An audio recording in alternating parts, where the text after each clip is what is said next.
masuk ke dalam materi, kita akan menghadirkan 3 orang tersangka. Silakan dari penyidik.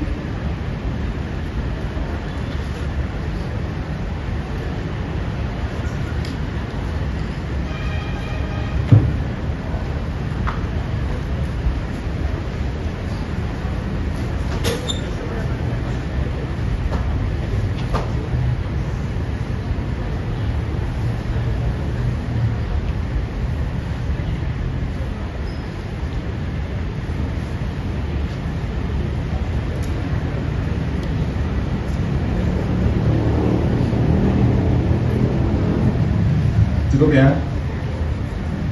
Oke.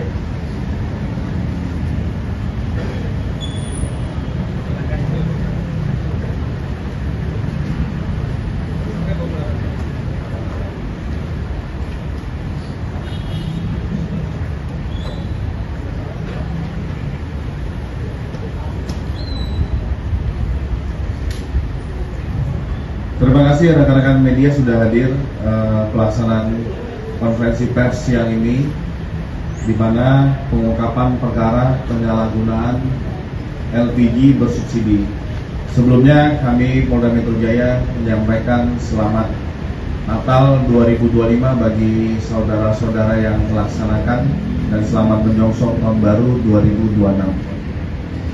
Pelaksanaan konferensi pers dihadiri oleh Direktur Reserse Kriminal Khusus beserta Wadir Reskrimsus, Kasubit Penmas. Hadir juga dari Pertamina Bapak Muhammad Ivan selaku Sales Manager Jabode Retail, Bapak Fano Daniel Widowo selaku Sales Branch Manager Jabode 6 Gas, serta Kasubit 4 Tipiter di Reskrimsus. Terima kasih rekan-rekan media hadir pada siang hari ini. Pelaksanaan konferensi pers ini, peran media sebagai mitra strategis Polri dalam menyampaikan informasi yang akurat, berimbang, dan bertanggung jawab kepada masyarakat. Pada kesempatan ini, Polda Metro Jaya, Direktorat Reserse Kriminal Khusus akan menyampaikan pengungkapan perkara tindak pidana penyalahgunaan liquefied petroleum gas atau LPG bersubsidi yang ditangani oleh Subdit 4 Tipiter Direktorat Reserse Kriminal Khusus. Perkara ini menjadi perhatian yang serius bagi kami Polda Metro Jaya karena menyangkut hak masyarakat. Kami ulangi, menyangkut hak dari masyarakat terhadap subsidi negara serta berpotensi menimbulkan kerugian keuangan negara dan risiko keselamatan bagi publik. Rekan-rekan media, perlu kami sampaikan, LPG 3 kilo merupakan barang bersubsidi yang diperuntukkan jelas, yaitu bagi masyarakat yang berhak. Setiap penyalahgunaan terhadap barang bersubsidi merupakan pelanggaran hukum dan bertentangan dengan kebijakan pemerintah. Dalam perkara ini, penyidik telah melakukan pengungkapan praktek pemindahan isi tabung gas 3 kg ke tabung 12 kg dan 50 kg yang kemudian diperjualbelikan di masyarakat dengan harga non subsidi. Selanjutnya kami persilakan Direktur Reserse Kriminal Khusus Polda Metro Jaya untuk menyampaikan kronologis lengkap secara detail. Setelah itu akan kami beri waktu Bapak Ivan dan Bapak Fano untuk bisa menyampaikan juga dari Pertamina. Nanti kita akan buka sesi tanya jawab. Silakan Bapak Direktur. Terima kasih Pak Kabid Humas. Assalamualaikum warahmatullahi wabarakatuh. Shalom, Om Swastiastu, Namo Buddhaya, salam kebajikan, dan selamat pagi untuk kita semua. Yang kami hormati yang mewakili Pertamina, ini Bapak Susanto Agus Satria. Kami ulangi Bapak Muhammad Ivan selaku Sales Manager Jabodetabek Retail. Kemudian Bapak Fano selaku Sales Branch Manager Jabodetabek 6 bidang gas. Kemudian yang saya hormati Kabid Humas Polda Metro Jaya, Wadir Reskrimsus, Kasubit 4 Tipiter di Reskrimsus, serta seluruh rekan-rekan media yang hadir pada pagi hari ini. Nah, tentu pertama-tama kita panjatkan puji dan syukur kehadirat Tuhan Yang Maha Kuasa karena di pagi hari ini kita masih dengan kesehatan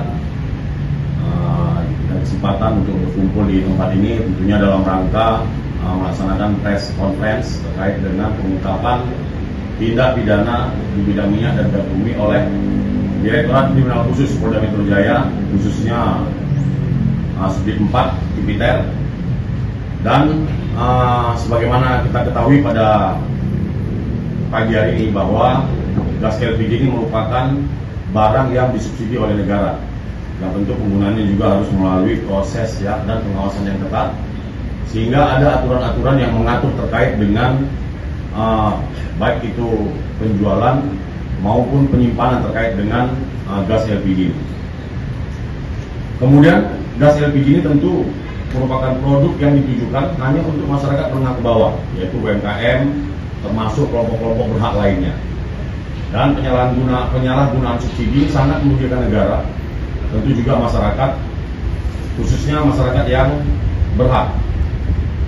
Penyalahgunaan gas LPG 3 kg atau yang subsidi terjadi ketika produk tersebut digunakan oleh pihak yang tidak berhak atau diperjualbelikan secara ilegal untuk meraup keuntungan oleh pelaku-pelaku yang tidak bertanggung jawab.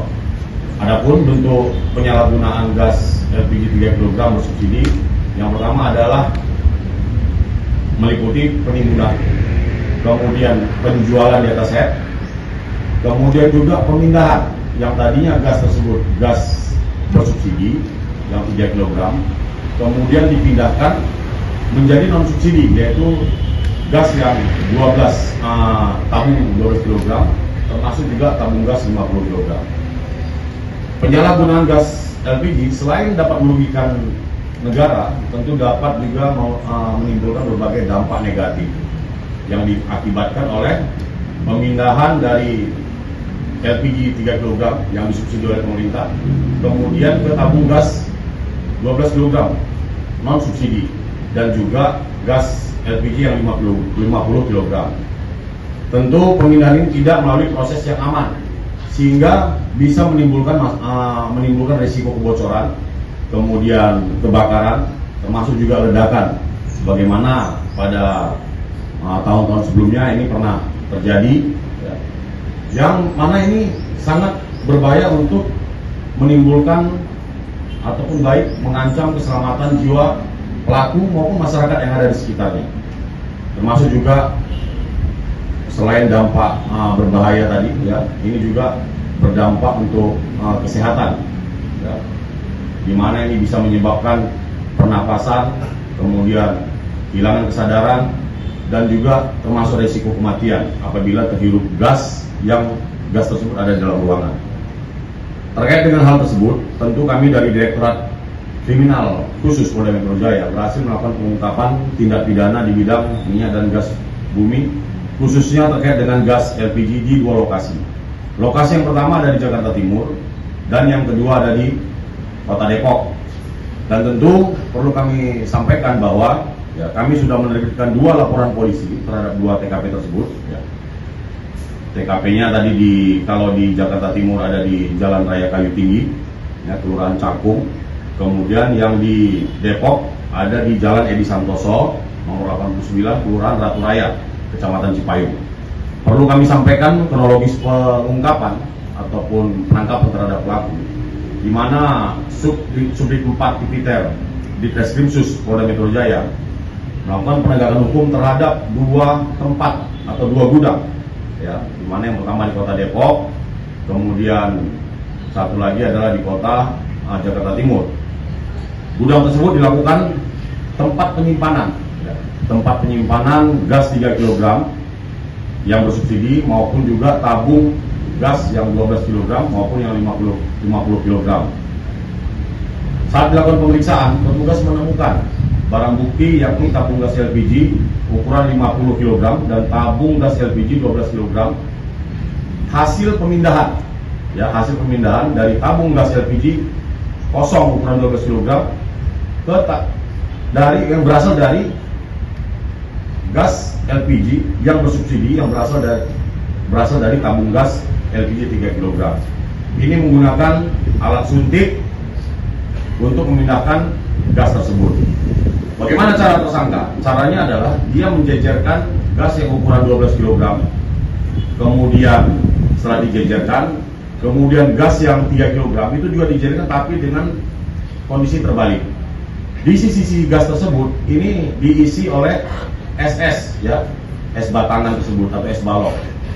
Tujuannya itu apa? Untuk suhu tersebut agar tetap terjaga, tidak panas. Yang mana kalau panas ini bisa menimbulkan ledakan. Dan ini sangat-sangat tidak aman, ya, apabila terjadi ledakan, maka tidak hanya berisiko terhadap pelaku yang ada yang melakukan pemindahan tersebut, tetapi ini juga berisiko terhadap masyarakat yang ada di sekitarnya, baik itu berupa resiko kebakaran maupun resiko ledakan yang dapat merugikan masyarakat. Kemudian tersangka setelah mengisi tabung-tabung yang 12 kg maupun 50 kg, maka tabung-tabung tersebut dijual ke masyarakat dengan harga non subsidi. Kemudian keuntungan yang didapat, ya, para tersangka membeli gas LPG ukuran 3 kg yang bersubsidi. Ini kalau berdasarkan pergub, ya, nanti bisa dijelaskan oleh dari Pertamina, hanya 16.000 dijual per 3 kg. Para tersangka ini membeli antara 18.000 sampai 20.000 per tabung. Kemudian diisi ke yang 12 kg non subsidi, ya, dan juga yang 50 kg yang non subsidi. Di mana yang subsidi tersebut, ya, bisa dijual yang 12 kg dengan modal 80.000. Ini bisa mencapai keuntungan lebih dari 50.000, ya, karena dia dijual di harga 130.000 sampai dengan 200.000. Untuk mengisi tabung gas LPG ukuran 3 kg atau kami ulangi yang 12 kg, ya, ini membutuhkan sekitar 4 tabung gas 3 kg. Kemudian kalau yang 50 kg ini membutuhkan 17 sampai dengan 18 tabung gas LPG ukuran 3 kg. Para tersangka, ya, satu tabung yang 50 kg ini bisa mendapatkan keuntungan 480.000 sampai dengan 510.000. Para tersangka melakukan pemindahan isi dari tabung gas 3 kg ke 12 kg ini sudah berlangsung selama 18 bulan, ya. Tentunya keuntungannya yang diperoleh oleh para tersangka ini masih dalam proses penghitungan, ya, nanti akan kami sampaikan lebih lanjut. Ada 3 tersangka yang sudah kami lakukan proses hukum dan saat ini sudah kami lakukan penahanan. Yang pertama adalah PBS, inisial PBS. Ini merupakan pemilik dan sekaligus juga melakukan pemindahan isi tabung yang bersubsidi menjadi non subsidi. Kemudian inisial SH, tugasnya adalah melakukan pembelian gas LPG. Tentunya dia akan membeli di warung-warung ataupun di pangkalan-pangkalan, kemudian dibawa ke lokasi pemindahan isi gas, ya, untuk dilakukan proses pemindahan tersebut. Yang kemudian inisial JH atau J, ya, ini juga perannya membeli, kemudian juga melakukan pemindahan. Termasuk juga SH dan J tadi, ketika sudah dipindahkan dari subsidi ke non subsidi, mereka juga punya peran untuk menjual, ya, menjual ke masyarakat, tentunya sudah dengan harga yang non subsidi. Modus operandi yang sering digunakan oleh tersangka adalah yaitu memindahkan gas LPG dari yang subsidi menjadi non subsidi, kemudian mencari gas tersebut di warung-warung ataupun di pangkalan-pangkalan berizin, baik itu membeli secara satuan, tetapi juga ada yang dia membeli ke pangkalan dalam jumlah besar. Pangkalan ini juga sedang kita koordinasikan dengan Pertamina, apakah nanti izinnya dicabut atau tidak, nanti Pertamina akan memberikan penjelasan. Tapi yang jelas dari hasil penyelidikan maupun penyidikan kami, bahwa pangkalan ini adalah pangkalan yang berizin dan mereka membelinya dalam jumlah besar, ya. Tentu ini sedang kami lakukan pendalaman untuk kami lakukan pemeriksaan. Kami sudah melakukan pemeriksaan terhadap 12 orang saksi, kemudian 1 orang ahli dari BPH Migas, dan kami sudah menyita barang bukti tabung gas 3 kg, kemudian yang 12 kg maupun yang 50 kg. Termasuk juga 2 unit kendaraan, baik roda 2 maupun roda 3, 28 alat suntik, dan segel 12 kg, dan karet gas, ya, seperti nanti akan kita tunjukkan. Pasal yang kami sangkakan adalah pasal 40, yang angka 9 Undang-Undang 11 tahun 2020 tentang Cipta Kerja, dan perubahannya ketentuan pasal 55 Undang-Undang nomor 22 tahun 2001 tentang minyak dan gas bumi. Tentu kami dari kepolisian, khususnya di Reskrim Khusus Polda Metro Jaya akan tetap berkomitmen untuk melakukan penegakan hukum di bidang tindak pidana minyak dan gas bumi, khususnya terkait dengan gas oplosan. Sehingga kami akan tetap melakukan penyelidikan maupun penegakan hukum apabila ada masyarakat ataupun pelaku usaha yang coba-coba bermain curang, khususnya terkait dengan memindahkan gas subsidi menjadi gas non subsidi. Oleh karena itu, kami harap pelaku untuk tidak melakukan hal-hal yang tentunya dapat merugikan masyarakat, baik itu dari sisi keamanan, resiko kebakaran, termasuk juga dari sisi kesehatan. Dan kami juga mengimbau kepada masyarakat bagi yang mengetahui apabila ada informasi di sekitar wilayahnya, rumah baik itu gudang yang dicurigai sebagai tempat praktek-praktek pemindahan gas subsidi menjadi non subsidi, agar melaporkan kepada kepolisian setempat atau juga bisa menggunakan nomor layanan Polri, yaitu nomor 110. Saya kira itu yang bisa kami sampaikan, dan tentunya kami mengucapkan terima kasih atas peran dari masyarakat sehingga bisa mengungkap tindak pidana ini. Kami akhiri bila taufiq wal hidayah. Assalamualaikum warahmatullahi wabarakatuh.